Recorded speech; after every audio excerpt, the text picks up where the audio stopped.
This Iowa Corn 350 powered by ethanol edition of the NASCAR Gambling Podcast here on the Sports Gambling Podcast Network is brought to you by Underdog Fantasy. You can win up to 325 times your entry with their new Pick 8. Sign up with our promo code RACESGPN to claim your special pick. First time deposit offer up to $250 in bonus cash. Underdog Fantasy promo code RACESGPN. We're also brought to you by Rhythm. Get the best data-driven props and picks from Rhythm. Claim your 7-day free trial today by going to sportsgamblingpodcast.com/rhythm. That's sportsgamblingpodcast.com/RITHMM. Driver, start your engine!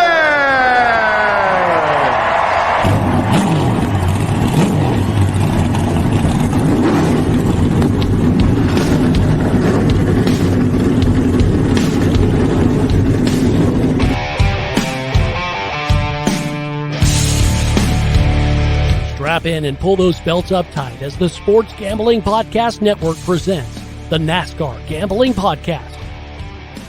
I'll wreck my mom to win a championship. I'll wreck your mom to win a championship. With all the news and the best bets for your NASCAR weekend. It refrains me from not beating the out of you right now because you ask me stupid questions. But since I'm on probation, I suppose that's improper to say as well. If you could talk about racing things, we could talk about racing things. Now, here are your hosts, Rod Villagomez and Cody Zeeb.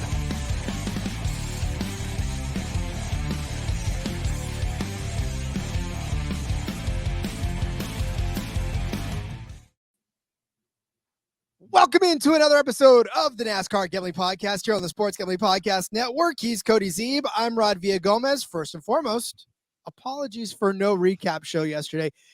Until the day, Cody, you and I... SVG. Oh, sorry, Rod. What were you saying? All I'm saying is that until you recognize, my friend, that I am right about SVG from now on, there's it. No doubt. I didn't argue. I didn't say you were wrong. I just picked someone else, Rod. I understand that, but I will have no more besmirching ever of the name of SVG. That man has solidified himself as the greatest of all time. He will be one of the greatest drivers to ever. All right, I'm going to not move over Jimmy Johnson. SVG can now rightfully take his place on the throne. Here's a quick recap, Rod. Cash, miss. Cash. Oh, we had a good weekend. I'm sad this is the recap we missed, of course, but we hit a lot of fucking bets last week. There's your recap. Congrats to SVG. Max Verstappen, Kyle Larson, parlay comes through. Oh, let's Austin Green. Let's not Austin even Green, 80-1. Yeah, let's fucking go, Rod. How did you let that one out of your mind, bud? Let's go. Oh, that was so beautiful. I smashed a huge underdog last week. Ah, it was beautiful. Who would have thought too gorgeous that we would have gotten the big one at Sonoma in the Xfinity race? Oh man, yeah, we did miss a lot, unfortunately. So yeah, maybe we'll come back. Let's bookmark this, Rod. We'll come back and recap this during the off weeks for NASCAR. We got a couple weeks off coming up, so we'll do a little Sonoma recap then, I guess. We probably should, because obviously it was such. I mean, okay, I'm just so glad. I'm sad that I missed it. I'm not glad. I'm sad that I missed it. Like, I'm glad that we had great racing, but I'm absolutely torn that I could not be there. And unfortunately, until the day, Cody, you and I can actually be full-time podcasters and do nothing more than this. Then that'll be the day, Rod. That'll be the day. That'll be the day. But we're not here to talk about Sonoma, unfortunately. If you had a great day, drop it in the comments. We would love. Again, our schedule does not permit a live show this time around, so we're Again, thanks for working with us this week. It's just between Rod and I, we both have a lot of shit going on, basically. So it's gonna be we're gonna get the rest of the shows in. Of course, we'll have your Cup picks today, Xfinity tomorrow. We'll have your DFS underdog shows later this week, but. Yeah, schedule's all over the place. Don't worry, that won't be the new norm. It's just a lot of shit going on for both of us at the moment. Unfortunately, we are not full-time podcasters, Rod, and have other jobs and commitments and lives outside of this as well. This is how I implore you then, the listener of this show, the humble listener of the NASCAR Gambling Podcast, if you would like us to, one, be able to stick to an everyday schedule that never changes ever, and two, continue to bring you the quality content and even more, then tell your friends to tell their friends to tell their friends to they'll tell their friends to listen to this show, because if we are in the hundreds of thousands of listeners, you can't ignore us anymore. We are a force to be reckoned with. So that is something that we ask of you. If you love us, rate us, review us, subscribe. You know, I never do this, but Cody, especially after these last couple of weeks, want to do nothing but this ever again. So yeah.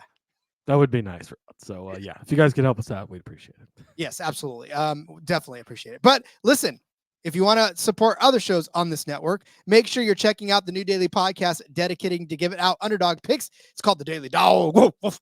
New 10-minute episodes dropping Monday through Friday. I promise I'll never do that again. Daily Dog.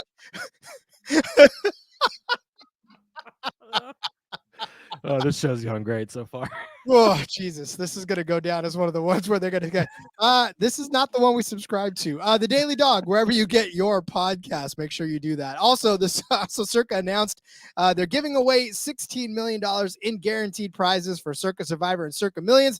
You want to get in on that, sign up in Vegas and play from anywhere in the world. Well, okay, maybe anywhere in the States with footballcontestproxy.com, code SGP to get $50 off. That's footballcontestproxy.com, promo code SGP.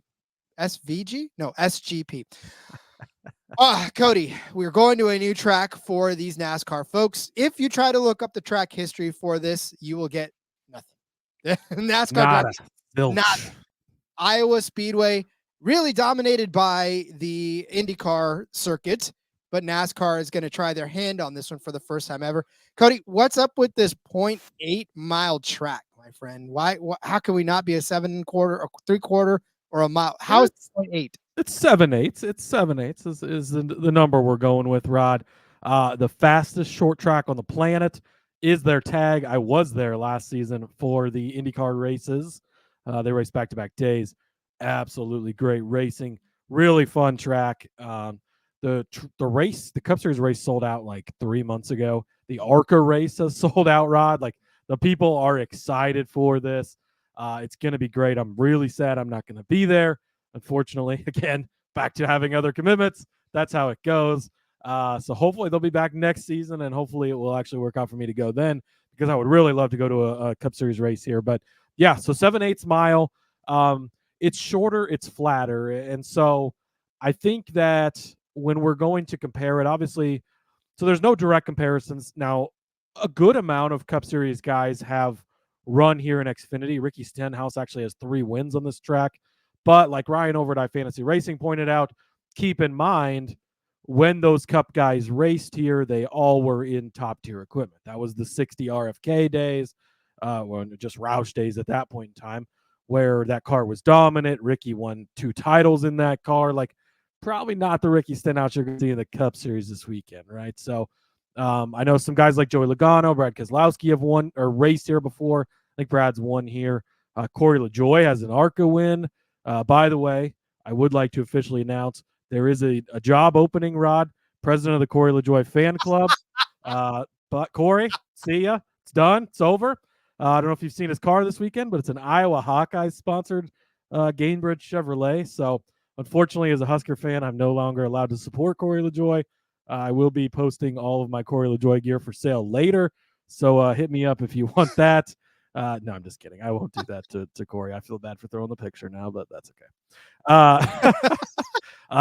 But even he has an ARCA win here in the past and stuff. So, but some guys like Denny Hamlin, like it was after his Xfinity time, but during his Cup times, like he's never been here. So yeah, interesting. It's different. This is located on Rusty Wallace Drive. Rusty Wallace actually was like one of the main designers of this track, and it's hosted IndyCar for a long time now. Xfinity trucks have been there in the past as well. ARCA Series goes there still often, and NASCAR actually owns this track. So comparison tracks, as we get into that in a little bit, Rod, Richmond is probably your closest like looks comparison, but I think it's going to race more like a short flat in Gateway, which we just saw 2 weeks ago. I think that's going to be, and the odds very well reflect that. That's exactly what the books think it's going to be, just like Gateway, based on how we have the odds, as we'll get into here in a few minutes. But I think that Gateway is going to be a really good track to look at. You can take a little bit from North Wilkesboro. And then Phoenix, even going back to last season at those tracks, of course, and New Hampshire also, I think are going to be kind of the places you look, but it is a brand new track for all, intents and purposes. So we don't have any track history for the Cup Series to go off here. Yeah. So again, as we break this down, I'm looking more of what they've done this year on tracks that aren't necessarily in between, or they're a mile, or they're 3/4 of a mile, or they're a half a mile, but with different, I don't know. It's a crazy thing to have to try to handicap. However, we do know that those drivers that are good at the shorter, flatter tracks, and of course, when Ryan at iFantasy Race and his team have to concede to just pick short, flat tracks at random, then you're just like, I don't even know how to handicap this. Yeah, and I think that's going to be, because if you look at it, it's only banked 4 degrees in the back stretch, 10 degrees in the front stretch, and then 12 to 14 degrees in the turn. So it is very similar to a short flat, and I think that's how it's going to race. The other interesting thing, they did like a partial repave, Rod, where they took the bottom couple of lanes off the track and repaved those, but left the outside lanes. But they're going to drag that with the tire dragon. Apparently, they didn't have enough time for when they decided. Like, this race really wasn't supposed to happen, but it was like, oh shit, we didn't make Canada work, so we have to plug in this race because we own that track and it's a good place to go. So they didn't have time. And of course, Iowa winters are cold here in the Midwest, hard to repave and stuff. So they just scraped off the bottom couple tracks, repaved it, and it looks like a child drew a racetrack. So it's going to be a little interesting. It's sort of like patchy looking. So we'll see how that kind of plays into things as well. It's like somebody planned a birthday party and the house wasn't ready, and they're like, whose house is close to being ready to have a birthday party at it for a bunch of toddlers? Oh, yeah, his house. All right, we're going to go over to his house. His house is just barely ready to host the party itself. So, that's going to be interesting. But listen, if we've done nothing this season but watch great race after great race after great race, I think this is going to be another opportunity for that to happen as we go to this Iowa Speedway. So, although I do love, Cody, and I'm going to put you on blast here, the title that you put in our doc. Yes. Thank you, Rod. I did get to the show document first. A little behind the scenes. We just have a Google Doc where we keep track of everything, and it's got, the race name and the date and everything, so we can go back and look at it. And I did, the show title is always the, Daytona 500 2024 betting picks. So, of course, this race is known as the Nebraska Corn is Better 350 at Iowa Speedway. So I made sure to put that in the title. Of course, it is the Iowa Corn 350 powered by ethanol. But as we all know, or you should know, and if you don't know, great awareness, Nebraska Corn is better than Iowa Corn. Look, the Iowa team is not called the Iowa Corn Huskers. I'm just saying that. It's the Nebraska Corn Huskers. Exactly. Thank you, Rod. That, by the way, if you're a driver this week, stay the fuck away from Corey LaJoie. You want to talk about getting punted? What does Iowa do better than anything else? Punt. They just punt. So Corey LaJoie's going to be wrecking people left and right, Rod. One more thing I wanted to touch on, and this will probably come up in a lot of our handicapping today. Kyle Larson, Brad Keselowski, Christopher Bell. Those are the 3 drivers who were here earlier this season for the tire test. Saw how that worked at North Wilkesboro. Keep those things in mind as we go into this show. I'll tell you who kept those in mind. The books. You look at the books. They kept exactly that in mind. I think somebody must have tipped him off and said, by the way, Christopher Bell and Kyle Larson tested here. Yeah. They're like, yeah. Did they tell him about Kyle Larson wrong? Because they might not have. I don't know. We'll figure that one out, though. All right, we'll figure all that out, and we'll get to the bets. But I would love to do nothing more than to tell you about Underdog Fantasy, because we love us some Underdog Fantasy. Cody crushed it on Underdog Fantasy this week. We actually crushed it on Underdog Fantasy this week. We had a fantastic day with our underdog picks for the Cup race. Some of the bets may not have worked out, but boy, I tell you, we were spot on with our underdog. So we're happy about that. Plus Pick 8 is live now for the NBA Finals. You can create up to 8 picks with Underdog, and it'll automatically double flex your entries. That means that you can miss up to 2 picks and still win your entry.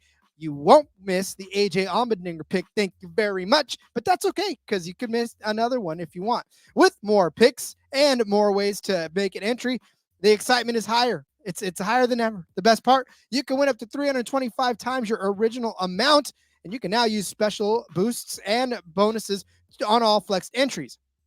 Can't wait to make another Pick 8. We'll give you all of our favorite underdog picks as we normally do later on in the week, so don't miss your chance to try it out before it goes. Sign up today with our promo code RACESGPN to claim your special pick and that first time deposit offer up to $250 in bonus cash. It's UnderdogFantasy.com, promo code RACESGPN. That's another name you have to stop besmirching. The name of AJ Allmendinger. Now listen, it didn't work out for him in the Cup race so much. I don't know if you've looked at the document yet today, Rod, but we're gonna talk about AJ Allmendinger. I have. You've come around. No besmirching to happen. Yep, you've come around. Although that dude, man, he was so pissed off. Like, I feel for that guy. I really wanted to make the race so that I could give him a hug. Like, I wanted to get there so I could just walk up to AJ and be like, AJ, brother. He's again, another reason we needed a recap show, Rod. A little bit of cause for panic in the AJ road course camp, I think, because it's been a while since he's seen victory lane. But Rod, on to Iowa, where Nebraska corn is better. I'm going to start off with one of those drivers. We got to set the race. We do have to. Didn't we? Isn't that what we've been doing the last 16 minutes? Kind of, but we got to officially give them the list. We got to give them everything. All right. Cody, I know you want to get out the door. You have to go to a race today, so you're ready. I'm ready. I got my case shirt on. I'm hoping. I was actually just trying to look. I'm hoping he's going to be at Eagle Raceway tonight. I'm going to watch Kyle Larson's High Limits Sprint Car Series. Is going to be right down the road from me. Eagle Raceway, a badass track, as it even says on the track. So yeah, I'm very excited for that. Indeed. 350 laps around this Iowa Speedway, 8.75 or 0.875 mile paved track for 306.250 miles around this. Not short, not long. It's there. It's a track. But any notable entry list, anybody entered in this race that is notable? Yes, Rod, there are notable entries. Kaz Gralla will be back in the 15 car. AJ Allmendinger in the 16 car we just mentioned. And there is an open car. Why they continue to enter some of these random events, I don't really know. But David Starr back in the 66 car. So just hope that he doesn't absolutely fucking destroy your bets, because he likes to do things like that. Oh, he's a star. All right, Cody, let's do this then. In name only, Rod.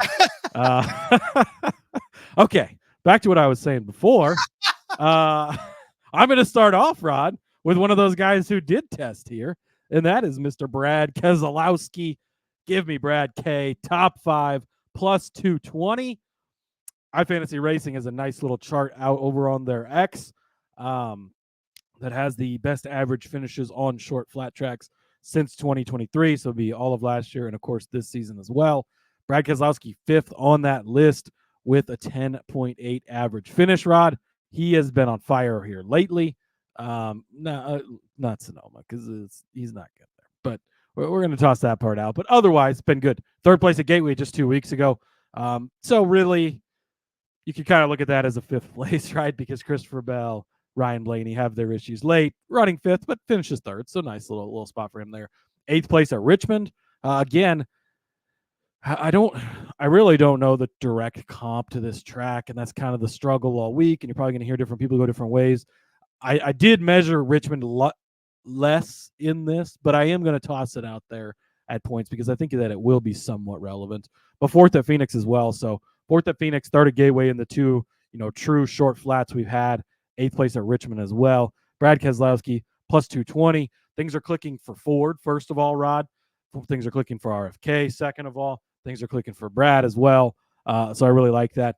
If you look at the books, for a long time this season, it was Toyota, Chevy, favorites to winning manufacturer. Then Ford was trailing way behind. This week, Chevrolet is kind of the highest one in there. I think they're plus 220, plus 250 maybe in some spots. So the books don't think they're going to be as good.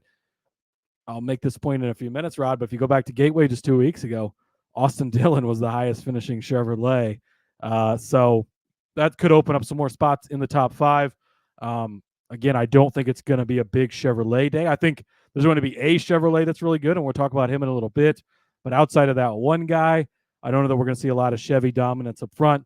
Can open up spots for guys like Keselowski. tested here. Again, you put a veteran driver in this car who's been good on this style of track and has time to learn this. Joey Logano said he got 800 laps extra to play at North Wilkesboro after he won the All-Star race, Rod. We think Brad Keselowski can do with 800 extra laps if, let's say, he got that, even if it's 500 extra laps, whatever the case may be. You think he can find his way into the top 10 or top 5? I think he can. Plus 220, Brad Keselowski top 5. It's like somebody handing you $800 free and going back into the casino. Like, okay, here you go. Here's $800. Go see what you can do with it. Yeah, I'm going to come up with something. Yeah, exactly. I got a buddy who's right now at the World Series of Poker, and he keeps sending me all of his pictures with like all of his tags of his winnings. And he's like, I've got to get you out here one day. And I'm like, I'm going to get out there one day because I'm missing out on that. So, hell yeah. Totally want to. All right. Speaking of playing with house money, I feel like this one is one that I know, well, the Gibbs Mafia already is going to hate me on this one, but you got to follow my logic, guys. I'm not hating on Ty Gibbs. I can't understand how Tyler Reddick is at plus money over Tyler Gibbs right now. So you have to take the Tyler Reddick end of this. Tyler Reddick over Ty Gibbs at plus 100. So a tie over a tie, but Tyler is the one we're going after this time around. And honestly, I'm sort of looking at his last 4 starts, Tyler Reddick versus Ty Gibbs' last 4 start, and weighing that a little bit as well, because obviously we know Ty Gibbs started out the season relatively well, right? I mean, he started out with a couple of top 10 finishes. Actually, what was it, 5 top 10 finishes in a row. But since then, though, since COTA, he's fallen on some hard times. 16th at Richmond, 19th at Martinsville. So we're talking a couple of those tracks that aren't necessarily the mile and a halves, right? 10th at Dover, which wasn't bad, but then he turned around, runner up at Darlington, which is good, but 6th, 11th, and then 37th at Road Course last week. Whereas Tyler Reddick, right? He ended up finishing, especially the last few races. Darlington, where he led 174 laps after starting on the pole, probably should have finished in the top. Well, he should have. Let's not say probably. That dude should have had a win and or a top 3 finish, or even closer to that. Then 4th at Charlotte, 4th at Gateway, which is what I'm kind of looking at, and then 8th at Sonoma. Like I said, Gateway Ty didn't finish badly, right? But he didn't finish above Tyler Reddick. And overall, if you're looking at Ryan at iFantasy Races charts, Tyler Reddick is tied with Martin Truex Jr. on the shorter, flatter tracks, the heat chart. If you're looking at that, he was first in Phoenix as far as the total heat chart. He was 15th at Richmond. Okay, but he was 5th at Gateway, 7th at or 7th place average. You look at Ty Gibbs, he's down there in 7th. This is not going to be one where, Tyler Reddick's going to finish 10 spots ahead of Ty Gibbs. This could be decided by 1 or 2 places. However, I do think that Tyler Reddick does possess the opportunity to be a car that's a couple of places faster than Ty Gibbs. 7th overall in shorter, flatter total speed ranking since 2023 for Tyler Reddick, whereas Ty Gibbs is sitting there at 13th. So last couple of years, he's gotten better over the last year, right? Of which you obviously the learning curve there from being a rookie to being his sophomore year. But Tyler Reddick he's found something lately. He's found his speed again. And I think he's looking like one of those top drivers in the field that Cody predicted would end up winning this whole thing before the season started. So I think Ty Gibbs still has a little ways to go. New track, right, for both of them, but a new track for Ty Gibbs versus a new track for Tyler Reddick. I think I'm going to give Tyler Reddick the edge on this one. So give me Tyler Reddick over Ty Gibbs, plus 100. I'm sorry to all of you Gibbs lovers out there. Wow, Rod, I can't believe you would do this to all of our fellow Gibbs faithful. But yeah, I don't really have anything to disagree with you. I do think it'll be a close matchup, but I do give the edge to Reddick, and you're getting it even money, so I do think this is a good price. Yeah, really, and that's the only thing about it. Like this was the matchup. I looked for other matchups to try to figure out what I wanted to do, but like I didn't like any matchups are just kind of gross this week. I couldn't find. I don't know. I couldn't find any matchups I liked, Rod. Yeah, and the only one, like I said, the only one I went with is because it was plus money on Tyler Reddick, and I know how good he's been on these tracks lately. So I figured I'd roll the dice on that. So, all right, we'll continue to figure out what we're going to roll the dice on. But I'll tell you first about Rhythm. If you're betting on NBA player props, you need to download Rhythm. You need Rhythm. Rhythm gives you a menu of the best player props for every NBA playoff game, making it easy to go through and find the best props to put your money on in seconds. Rhythm's predictions are backed by over 3 years of data and a team of data scientists and quants that focus on fine-tuning our algorithm to give you the best shot at winning. Rhythm pairs its prediction with player prop graphs to help you feel even more confident in your picks, which you can make wherever you normally place your bets or DFS picks. From superstars to bench players, Rhythm finds the best player prop lines, all backed by AI data without you needing to endlessly scroll a sports book. Rhythm also allows you to create your own custom NBA model so you can get AI-backed money line, spread, and total picks for every playoff game. Claim your 7-day free trial today by going to sportsgamblingpodcast.com/rhythm. That's sportsgamblingpodcast.com/RITHMM.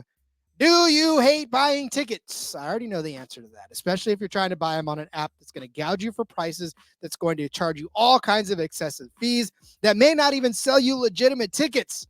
Yeah, I've heard all the horror stories. Well, guess what?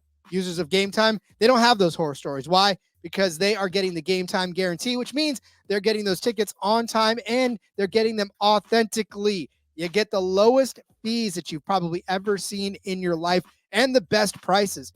And the best of all, it's made for mobile. It's concert season, ladies and gentlemen. That means that there are concerts in full effect right now. Find your favorite group, find your favorite band, find your favorite venue. Search on Game Time for it, grab those tickets, and enjoy a beautiful summer night out listening to the music that you love. That's what I plan on doing as soon as I get back from where I'm going to be in a few weeks. So make sure you take the guesswork out of buying tickets with Game Time. Download the Game Time app, create an account, use code CFBX. They're going to give you $20 off of your first purchase. Terms apply. Again, create an account, redeem code CFBX for $20 off. Download the Game Time app today. Last minute tickets, lowest price guaranteed. I used Game Time this week, Rod. Going to Yankees Royals game on Thursday down at Kauffman in Kansas City. So yeah, I used that promo code and got some nice cheap tickets. No, it wasn't one of those things where it showed you the price and then it said, all this added up is $8,000 more than you thought it was going to be. It was more like, hey, here's the price. This is what you're going to pay, and that's what you paid. So that was very nice. I enjoyed that from Game Time. You see the ticket price, and then it's like each scroll price. Like as you scrolled, you accumulated $100 fee as you scrolled. Yeah, exactly. It's like, well, you clicked enter 4 times, so that's a $20 fee, and then they don't have all that shit. So use Game Time. Yes, indeed. All right, Cody, where are we going next? Yes, Rod. Well, I made both of these plays at Gateway. They both worked out. They both paid off, and yet they're giving them to us again. So we're just going to run it back. Look, Gateway, Rod, was only 2 races ago. We had Sonoma this past weekend, but we were just at Worldwide Technology Raceway, Gateway, 2 weeks ago. We saw a very similar style of track and a style of racing, and now we're back here to do it just a couple of weeks later. I don't see why these guys are still at this high of price, so we're going to take both of them. Carson Hocevar, top 10 finish, plus 900. 8th place at Gateway. Roddy was the second best finishing Chevrolet of the day. Finished 15th at Phoenix earlier this season, so right outside of that as well. 7 top 15 finishes in a Spire car this year, Rod. Carson Hocevar has been tearing it up. We know he's going to outrun that ugly number 7 car Corey LaJoie's riding this week. And he's just been doing it really good. He's been very consistent this season. He's getting to the end of these races and he almost looks like a veteran out there, like an AJ Allmendinger out there who's just running his race. He's not mixing it up for the lead. He's not going to challenge to win, but he just runs a good, smart, clean race. They make their gains, get the track position, never give it up, and he gets these good, solid finishes. He continues to do it. Should not be 9-1. He's not 9-1 everywhere, so I saw this on Bet365. Make sure you get it. Some places he's like 5-1. So again, get in on this earlier rather than later for Carson Hocevar, top 10 plus 900. And the other one, Rod, Justin Haley, top 10 plus 600. So this number has come down a little bit on Haley, but 9th place at Gateway again. We just saw it from him. He also finished 9th place at Darlington not long ago. Rick Ware Racing seems to, along with the Fords, along with RFK, which is who they have a partnership with, I don't think that's any coincidence, seems to have really found some speed and found some things here lately. Even Kaz Gralla has been running well. Car doesn't do as good when Cody Ware's in it, but I think that's a talent issue. But when it's got good drivers, especially a good driver like Justin Haley in it, it's been running well. 2 top 10s, which are the first time that Rick Ware Racing has ever had top 10s outside of super speedways before. Justin Haley's getting there, and it's not on a big fluke or a big wreck or it's just, again, running a veteran race, getting the track position, not giving it up, and being there at the end of the day. Also, he seems to show some pretty good speed on the shorter, flatter tracks. You go back to the Coliseum, which is definitely not a comparison, but it is a short, flat track a couple of years ago. Haley almost won that. Even at North Wilkesboro a couple of weeks ago, drove all the way from the back in the open race, almost beat a couple of the big guys in that to get into the all-star race. So if he can put himself in position, he can run a good race. You go back and you look even at last season when he was in colleague equipment, 17th at New Hampshire. That's not that far out of the top 10. 16th at Gateway again. So not bad runs by Justin Haley there either. So I'm going to continue to ride the Justin Haley momentum. Continues to look good every week. Justin Haley top 10 plus 600. Best number for that was over on DraftKings. Carson Hocevar top 10 plus 900. Best number for that was over on Bet365. I don't think anybody in the world should be questioning you on long shot calls from now on. 81 Austin Green. Let's fucking go, baby. I'm done. It was beautiful. Yep. It's just blindly tail Cody's long shots because you hit an 80-1, you're definitely going to be eating steak. It's been a good long shot year, Rod. We had was it Alonso hit us a 66-1 fastest lap on the F1 pod. We had Raja Caruth, of course, winning Las Vegas. That was 70 or 80-1. Been a good year for the long shots. So speaking of a little teaser for you, Rod, I got a long shot coming up in a few minutes. That's gonna be even bigger numbers than those ones. So we're shooting for the moon this weekend at Iowa. Woo, moonshots. Gotta love it. All right. This one's not a moonshot. This one probably will get you shooting the bottom branch of the tree that's in your backyard. And that is, look, you talked about Chris Buescher, or you talked about Brad Keselowski being testing there. You don't think he brought all of that data back to his team and they're not going to benefit from that, right? Well, I don't like Chris Buescher's top 10 numbers. I don't like Chase Elliott's top 10 numbers. So what I'll do, Caesars gave me the opportunity to just put them both together. So I'm going to do exactly that. I'm going to take Chase Elliott and Chris Buescher inside of the top 10. You can get this at 2-1 over on Caesars because they kind of make those both to finish inside of the top 10. You can call them parlays, I guess, for you. So, and really with Buescher, again, it's just a simple fact that you talked about Brad Keselowski bringing that data back and talking to his team about it. They finished 14th at Gateway, or Chris Buescher finished 14th at Gateway a couple weeks ago. So, I mean, it's not necessarily all that encouraging, but you go back earlier in the season, he finished second at Phoenix, right? He's shown speed 9th at Richmond, which is another great, comp track. Bad finish at Dover. We'll kind of gloss over that. But what I really want to point out to you as well, we kind of rely on Ryan's rankings so much at iFantasy Race just to kind of prove our points because he's done all the research, so I don't have to.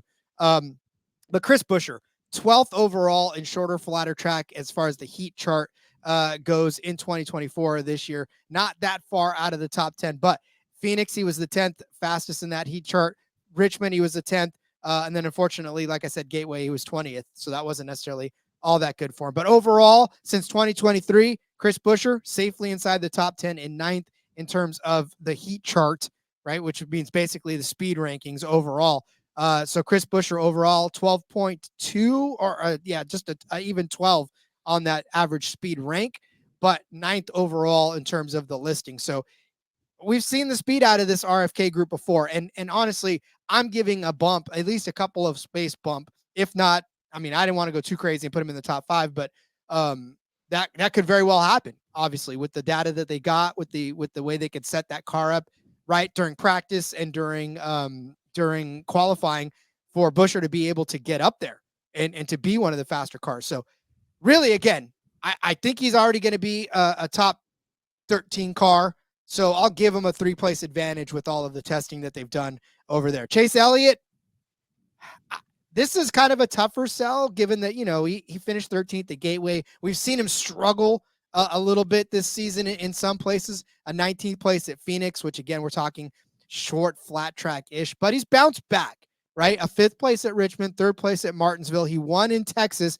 which was that big win that kind of got him back on the track. 5th place at Dover, 3rd at Kansas to follow that up, 7th place at Charlotte. That 13th place at Gateway is a little bit concerning, but how do we know? I mean, again, we don't know because these guys could take to this track like nothing else, right? A veteran driver like Chase Elliott can love this track, and then all of a sudden we're talking about a top 5, top 3, possibly a win. It's very hard to predict when they don't know what's going on this track. But if they fall in love with it, the sky's the limit. So put both the Buescher and Elliott in the top 10. It doesn't seem that far-fetched of a scenario at 2-1 on Caesars. I love the Chris Buescher side of this route. I got a bigger point on him later. Got to be honest with you, the Chase Elliott side is the side I don't like as much. I think in general, Chevrolet is going to struggle a little bit here. He's kind of struggled at some of the comparable tracks up and down. So we'll have to see. But numbers good for the angle you're looking at. But I really, really like the Buescher side of this, and I'll expand on that in a little bit. Excellent. All right, where are we going next? Next up for me, we're going to stick with Justin Haley and go to, I guess you could call this the shitbox group of the week, although I don't think Justin Haley should be considered a shitbox anymore, Rod. Never thought I'd see the day where I didn't call a Rick Ware car a shitbox, but really has, I don't know. But he's still getting lumped in the shitbox groups, which is nice for us, Rod, because we can bet on him. Group F over on Superbook has Justin Haley at plus 245. I'm going to take him, Rod, in this group over Zane Smith, Ryan Preece, and Ricky Stenhouse Jr. So to recap on Haley, 9th place at Gateway. Very strong, solid run for him there. He was 24th at Phoenix, but that's not a horrible day. And again, that was before Ford found their speed. That was before he found his speed specifically. 32nd at Richmond was a little bit of a rough day, but all these guys in the script didn't do very good at Richmond, so not too worried about that. 17th at New Hampshire last year, 16th at Gateway last season. Zane Smith, Rod, at Worldwide Technologies, 19th. That's basically a win for Zane Smith based on how his season's been going. But still, 19th is not anywhere close to 9th place. Easily beat him there. 29th at Phoenix, not a good run. 35th at Richmond for Zane Smith. Not good runs there either. Ryan Preece, is he still racing right now, Rod? I don't know that anyone knows. I don't know that he knows. He's definitely not racing next year. Things maybe starting to fall apart in the Stewart-Haas camp. I don't know. But Ryan Preece, I'm definitely not in on. 29th at Gateway. 20 spots he finished behind Justin Haley. 23rd at Phoenix. 28th at Richmond was only a couple of spots better than Haley there also. And then for Ricky Stenhouse, 20th at Gateway. Again, 11 spots behind Justin Haley. 21st at Phoenix, not that impressive. 33rd at Richmond. So even with a 32nd place finish at Richmond, Haley was within 4 spots of all of these guys and has kicked their ass at Worldwide Technologies. And then lately, just what we've seen from Justin Haley is enough for me, Rod. He's passed the eye test. He's been looking good. He's got confidence. Things are going really well over there in the Ford camp and in the Rick Ware Racing camp. And Zane Smith, I mean, his season's been documented. It's not been good. Ryan Preece, I mean, he's probably the one guy that's completely out of everything after this season with Stewart-Haas. Definitely the worst car over there. And then for Stenhouse, it's Stenhouse. He just kind of does what he does. But give me Haley all day. So Justin Haley to win Group F over on Superbook, Rod, at plus 245. I hate it because I hate the situation Zane Smith is in. Like that makes me sad to know that a guy that's won a truck championship, that is a decent enough driver that he can be, can't find any footing over there in that car. So yeah, well, he's kind of in a weird spot too because he's a Trackhouse driver, right? But on loan to Spire. But we already know that Spire ride is filled for next year with Michael McDowell, and we think that Trackhouse is not going to be able to get a 4th charter, and SVG clearly is probably ready for the Cup Series, right? So maybe he gets a colleague ride. I'm sure they'll figure things out, but he is kind of in a weird, not really a lame duck spot, even though his ride is technically going away, but he's in a strange spot right now. And this season has just been really, really rough on Zane Smith. So sort of surprised that he's even in this group, Rod, but I love it. I'll take it. It's like one of those soccer players that get on loan to a lower series and then they call back up. It's just a weird situation. All right. So I added this to the doc before I went back and picked my matchup. So I'm just going to expand a little bit more on this Tyler Reddick. I'm going to put him in the top 5 at plus 220. This is the only top 5 number that I really actually kind of fell in love with outside of the one that Cody's going to give later. That was my very first pick. And then I go to the doc and Cody's got it. So I was like, damn you, Cody Zeeb. Yes. But again, to begin and end this argument for him after what I said before, we saw it a couple of weeks ago. Like, we know Tyler Reddick is fully capable of winning races. So we also know that he's capable of top 3 finishes, therefore top 5 finishes. And with the numbers being what they are, I mean, a top 10 finish is not even that good for Tyler, or top 10 finish is not very good for Tyler Reddick. I would tell you to take that one because I feel like that one would hit a lot more, but I feel like he's capable of doing exactly what he did at Gateway a couple of weeks ago. We know 2311's fast, right? We know these Toyotas are fast. Cody even said it, that Chevy's probably going to struggle this week, which means that Fords and Toyotas get kind of a bump out of this. And so if you're going to do that, then you might as well give Tyler Reddick a bump as well and put him in the top 5 like he was a couple of weeks ago at Gateway.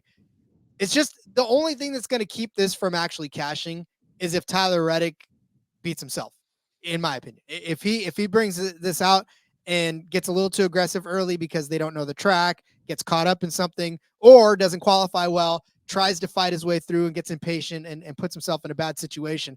Those are really the only scenarios that I see that Tyler Reddick won't do it. We talked about how fast he's been at these short, flat tracks, right? He's tied with third for with Martin Truex Jr. as far as average speed ranking or the heat chart in this too with Ryan at iFantasy. So I don't necessarily feel like I have to sell you that much on Tyler Reddick, especially if you've watched NASCAR more than a week.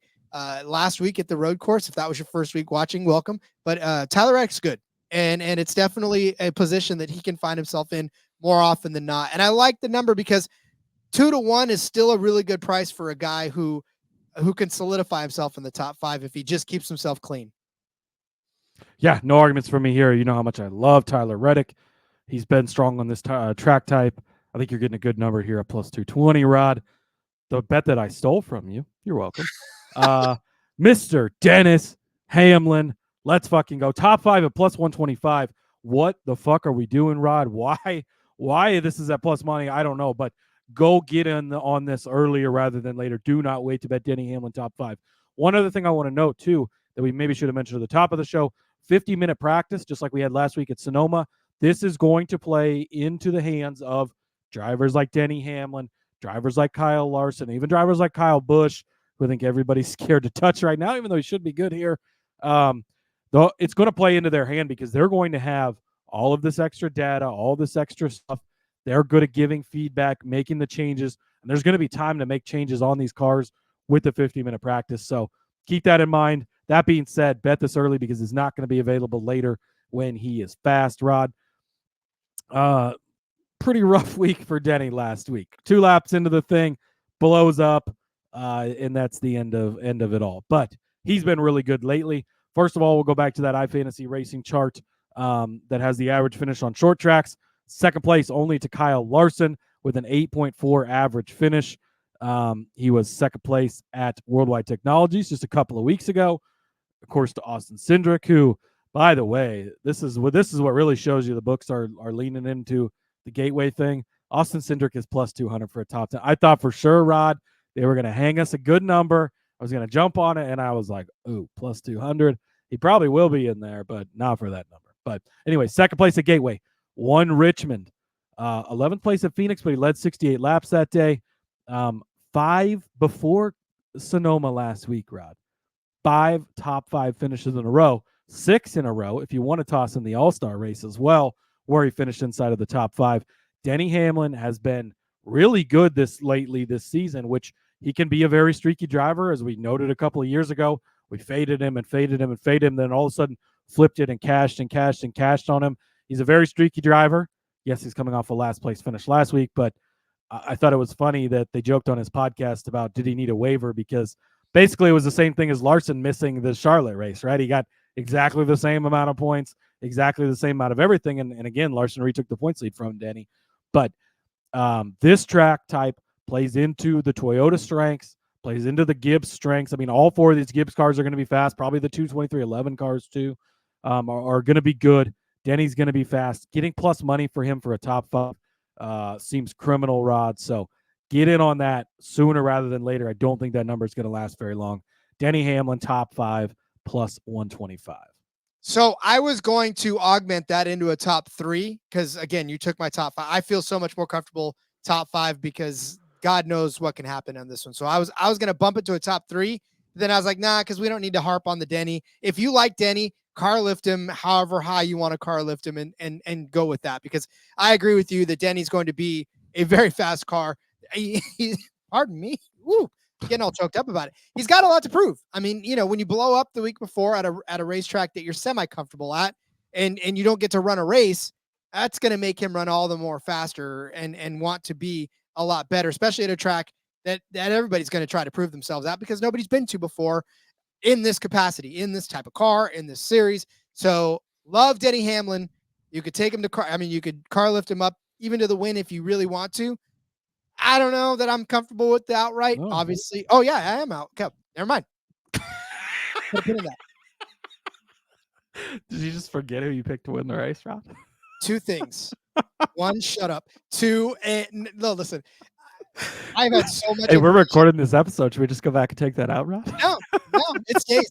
It stays. You know why? Because I have so much information crammed in my head that I'll explain why that mistake happened later on.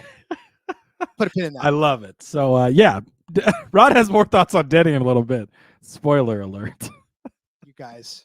All right, Rod. All right. For me. Where are we going next? For me, Cody, well, I'm going to bed. Let's put it this way. No, listen, I'm taking William Byron as a top 3 car. I know we're scared of Chevys. I know that we're scared of the Toyotas being fast, the Fords being fast. But here's the thing, right? William Byron, he's got to find it back again. And really more than anything, because of the fact that he is, Cody, officially locked into the playoffs, the world is a sandbox at this point. This brand new track, he can do anything. This team can do anything they want to try to win this race, because they don't have to win. They don't really have to worry about the points. I mean, playoff points or something, but now the 24 team can try this track out. They don't have to worry about finishing in the top 10 or top 5. They just can go out and try to win this race, right? And it's a brand new race. So obviously setups are going to be at an issue. The track time is going to be an issue, but if there's anybody that I think can bounce back from, it's funny. You hate saying a bad stretch when you've still got 2 top 10 finishes inside of that stretch, but a bad stretch, right? 33rd at Dover, 23rd at Kansas, 6th in Darlington, 3rd at Charlotte, kind of wedged in between that 15th at Gateway and the horrible day out there in California the week before. But I mean, he had a 7th place at Richmond. He won at Austin. He won at Martinsville, finished 3rd at Texas, 7th at Talladega.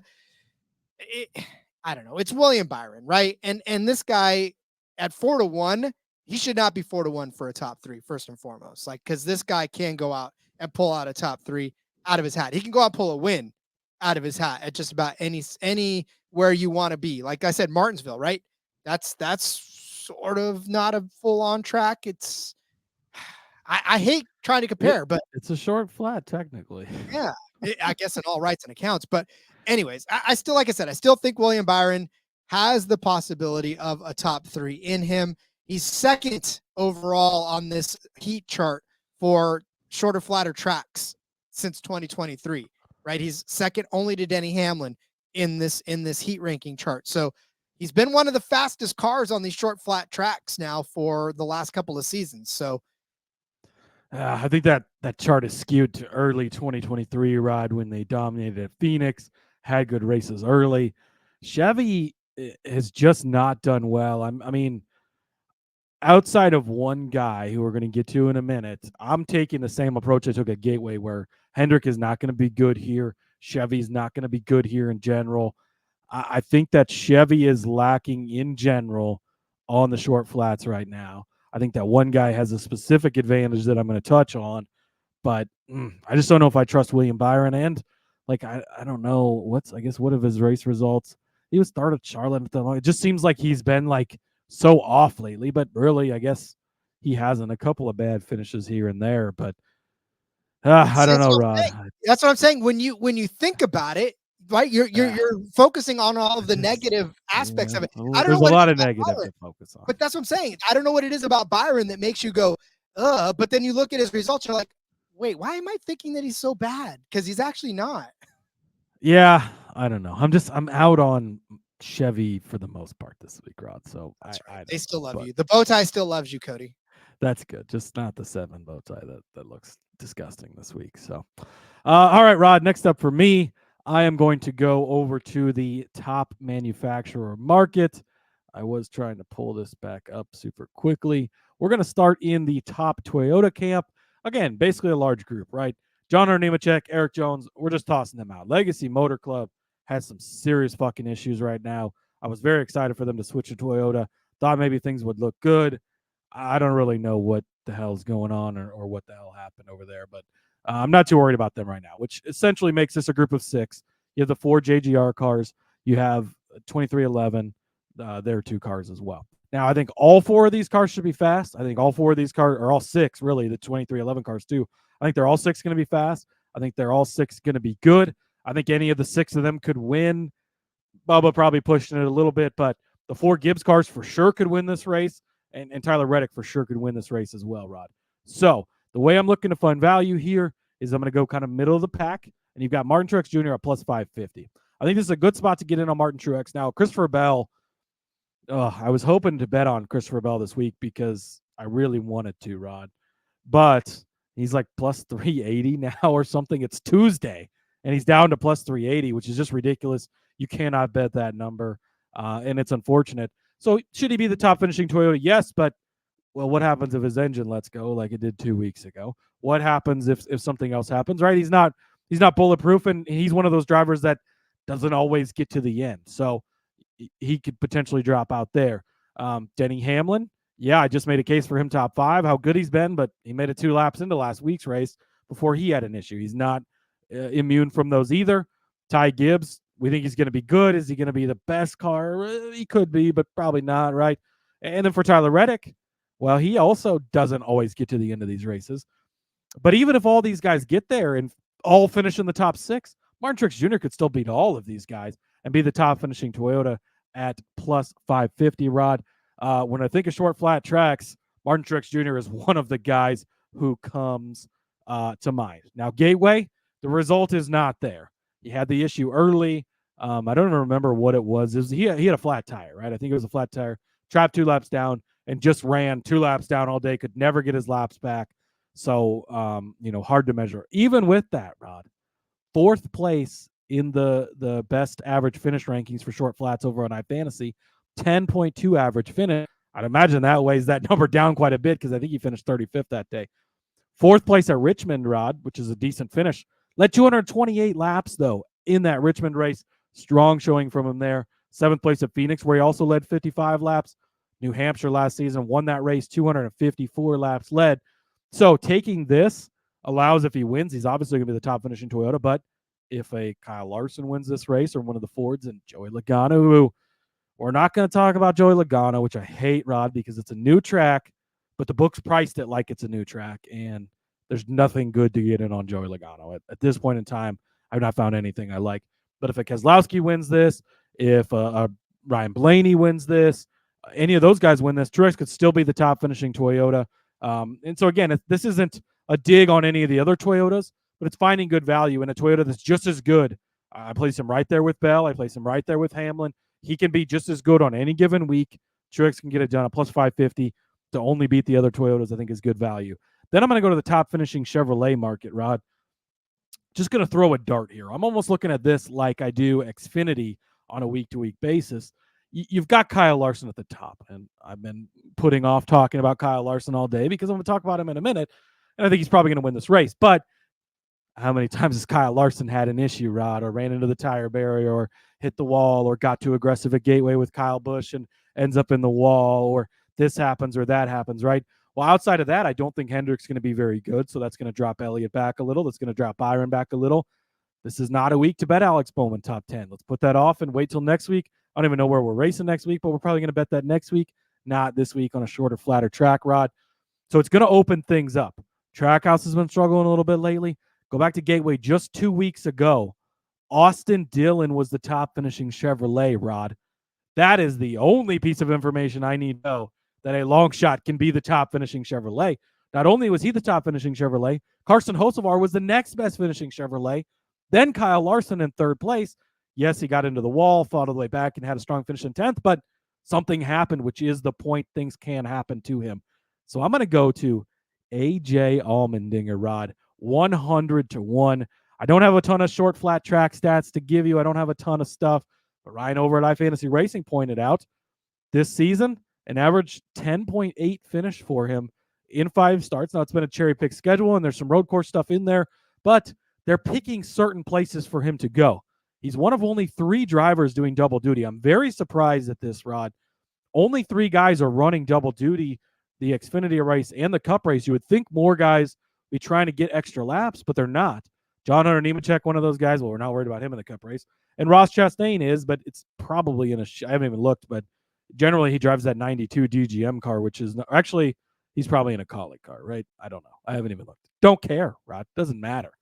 But AJ Allmendinger is going to have the laps on Saturday. And then on Sunday, if this race is like a short flat track, like we think it should, it's going to be a track position game. It's going to be mind your P's and Q's, gain spots, finish up front. A veteran like AJ Allmendinger, that is his game. That's what he's good at. He's not going to be the fastest car on the day. He's not going to be racing for the stage wins. He's going to hang around all day long. You know, Kyle Larson is like a huge favorite to win in this market, so it's really hard to bet on that. I wanted to look like a guy like Kyle Busch, but he's only like 6-1, just not big enough for as much as he struggled lately. And I think there's just a big fluctuation in the Chevy camp, and like we see in Xfinity so much, it could go. You know, again, Justin Allgaier should be the best finishing Chevrolet, but he doesn't always finish the race.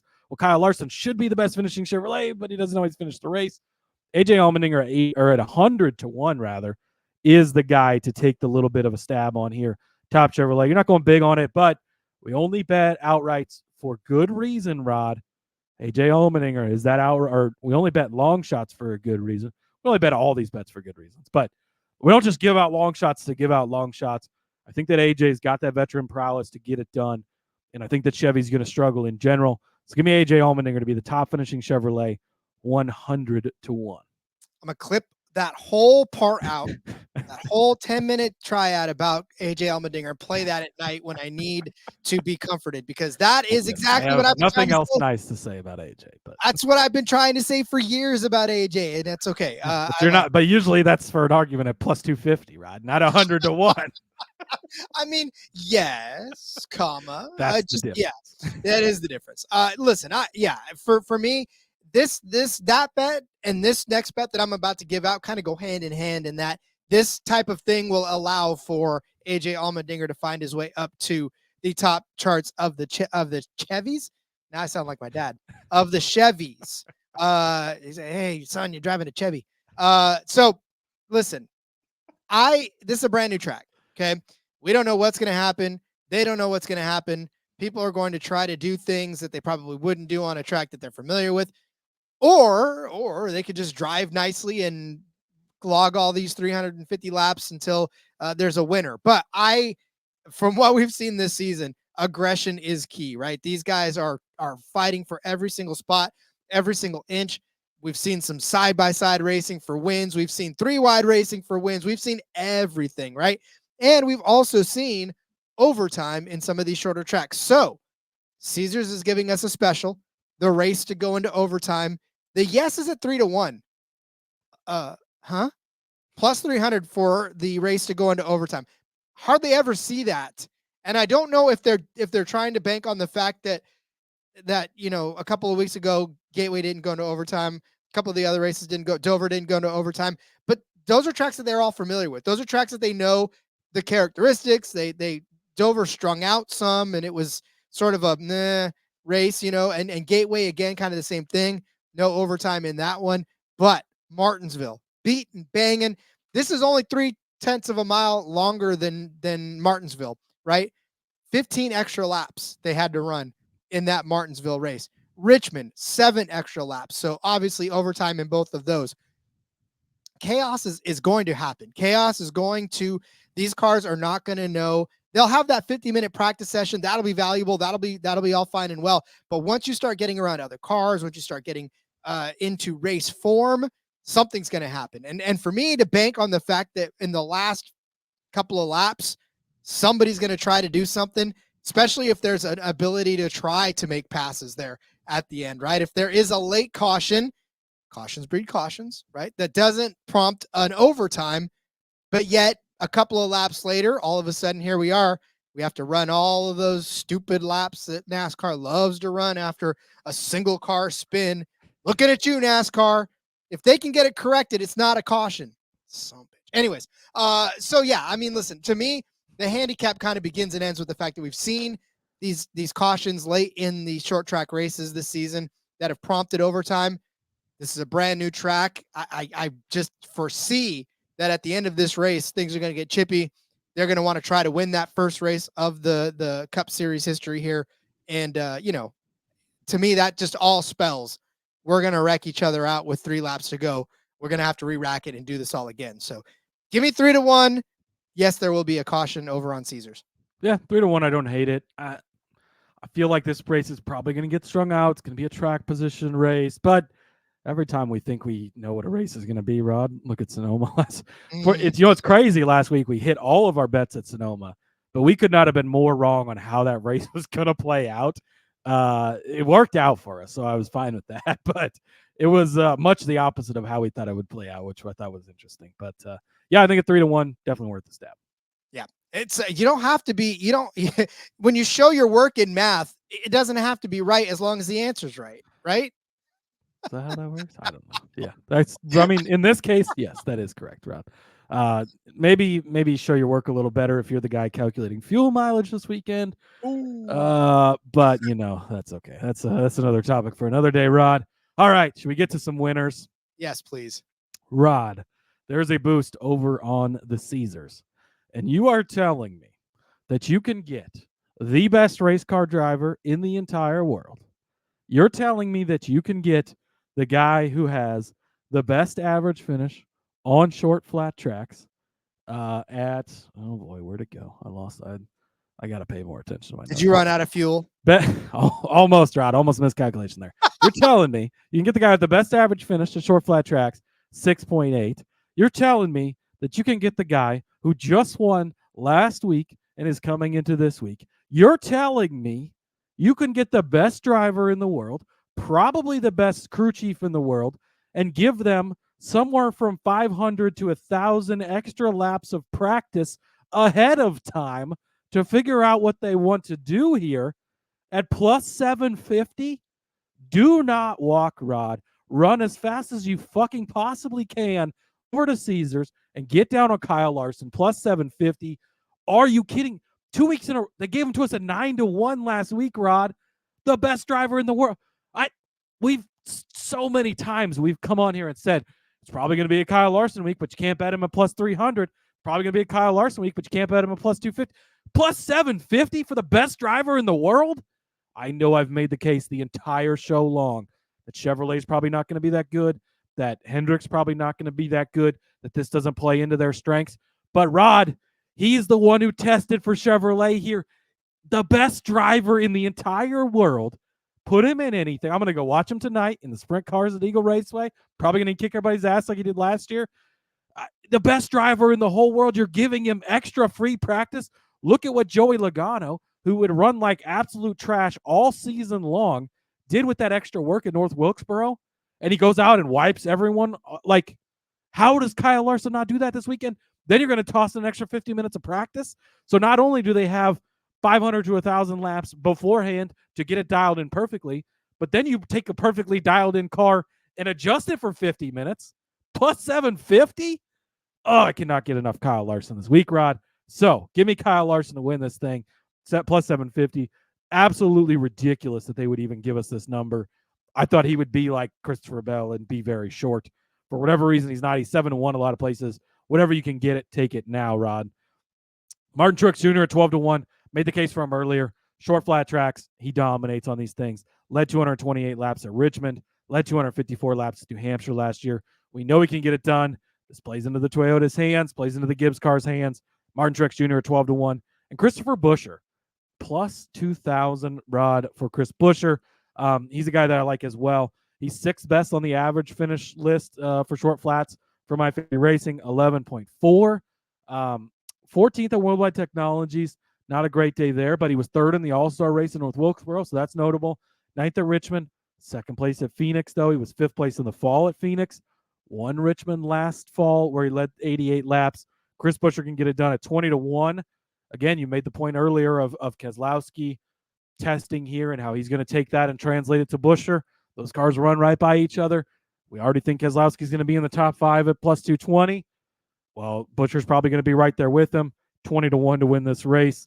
Really, this came down to I was going to pick Keselowski or Buescher, and Buescher's number is bigger. I think Keselowski's about 12-1. So give me Chris Buescher a 20-1. It's all about Kyle Larson this week, Rod. Plus 750. Truex 12-1. Buescher 20-1. Well, and so yes, and yes. But also, and I'm gonna just claim old man brain on why I failed to remember that I put Denny Hamlin. And I'll tell you why I forgot to put him in there. Is that I was looking at Christopher Bell. We have not talked about Christopher Bell, who is the favorite, who is the fastest on these short flat tracks. His name is all over the place in these, right? Had a great finish in a few of these. We have not rung that bell. And I don't know if but the odds are not good enough to ring that bell. But if you want to ring that bell, go ahead. All the numbers point to Christopher Bell being the one to do this, but we tend to try to look for the value unless it's a clear-cut winner. And unfortunately, as good as Bell is, there's no clear-cut winner for this. This is not SVG from last week in the Xfinity race. I can't point to it and say, this guy's going to be freaking fantastic because that's just who he is. I know Christopher Bell's fantastic, but he's prone to errors, and this is not someplace where I want to take a shot on a plus. What is he? Plus 3 something to win, plus 325 to win this race. Whereas a guy like Denny Hamlin, and this is why I was like, oh, I'll take a shot on him on a outright, because I did. That's exactly what I did. I took a shot on him as an outright at 7-1. 7-1 for Denny Hamlin. Denny Hamlin, we've already talked about it. We've already talked about the fact that he's been fast all over the place. Denny Hamlin is second only to Christopher Bell in total heat charts this season in short flat tracks. Denny Hamlin, who completely ran out of gas last week, unfortunately, is going to be out for blood. Denny Hamlin, who has a win in Richmond. Denny Hamlin, who has a win in Dover. Again, not necessarily comp tracks for sure, but Richmond's only about 1/10 of a mile shorter than this, give or take some. So I don't know. It's not as if I have to build that strong of a case for Denny Hamlin, because he builds it himself, and you know it. And it's a name that's recognizable. It's a name that, and at 7-1, I think the books are kind of overvaluing the fact that this is a new track and the fact that Denny had a rough week last week. And let's be honest with you, much like William Byron, and this is the frustrating thing about recency bias, right? Is that we know, Denny Hamlin has won races this year, but yet all we tend to focus on is the fact that Denny Hamlin has had some finishes that haven't been Denny Hamlin-esque, right? Denny Hamlin's average finish this season is 13.1.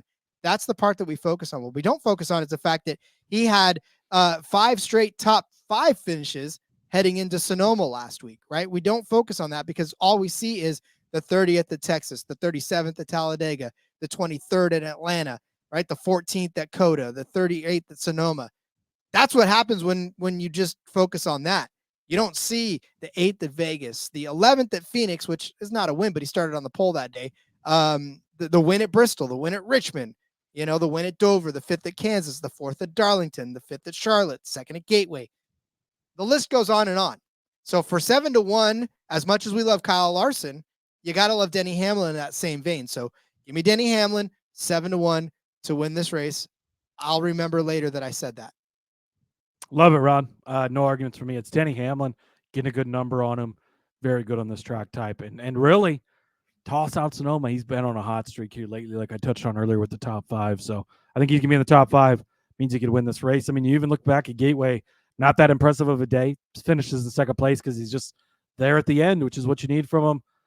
A Blaney runs out of gas, a Bell blows an engine, and boom, Denny's right there to pounce if he's not already the best car on the day. So I like it. Beautiful. All right.